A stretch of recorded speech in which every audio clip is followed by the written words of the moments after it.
Նիկոլ Փաշինյանը ասում էր, որ մեզ քաղաքական հարցերով այսօր չենք խոսում, հա, բանակի հարց։ Ասում էր, որ մեզ սովորաբար աշխարհը մեզ նայում է որպես ազգնահատակ, ու մենք եթե բանակ ենք ուզում ունենանք ուժեղ, նախ պիտի կարողանանք հասկանալ, թե ումից ուժեղ բանակ ենք ուզում եւ որքան ուժեղ բանակ ենք ուզում։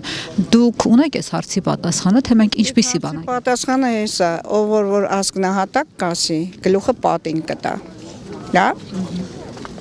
թող սովորեն հարգել նահատակված մեր տղաների վարժատակը, հարգեն սկզբից այդ անմահերոսների ծնողներին, հետո խոսեն։ Այդ նման խոսացողներին ազգը հետաքրքիր չի։ Հետաքրքիր է նրանց փողը ծախելը, մարդկանց ծեծելը, անհետացնելը, խոսացողների բերանը փակելը։ Ոչ մենք այսքան 90 տվից այսքան ես նման բաներ չեմ տեսել, ինչ որ հիմա ենք տեսնում մարդկանց գործից ազատելով եւ այլն, այդպես չի կարելի։ 90 տվից հաղթանակներ ենք կերտել մենք, բազում հաղթանակներ, 20 տվին ծախեցին մեզ,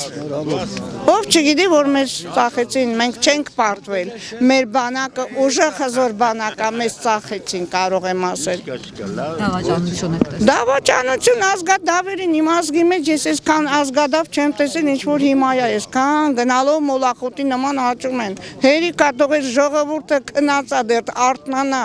վաղը մյուս օրը չգիտեն ինչա գալու գլուխները, հələ տակ են, հետո որ հասկանան ուշ է լինելու։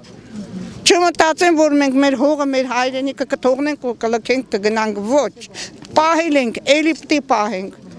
Փառք եմ տալիս, փառք ու պատիվ են զինվորներին, որ այսօր կանգնած են սահմանում, մենք այստեղ ենք։ Թող սահմանները անառիկ լինեն, զինվորները անփորձանք լինեն։ Ժամկետները երբ որ կլրանա, բարի վերադարձ լինի այդ երեխեքին, անփորձանք իրանց տները։ Եվ շնորհավորում եմ մեր բանակի տոնը, բանակը մեզ համար եղել է կա։ Հաբի հիմնադիրը եղել է առաջի Վասիլյան Ռազմիկը, հավերժ փառք իրեն, չմոռանանք, էդ էլ չմոռանանք։ Բազմաթիվ անուններ կան, որոնք պետք է ոսկե տառերով պիտի գրենք մեր պատմության մեջ։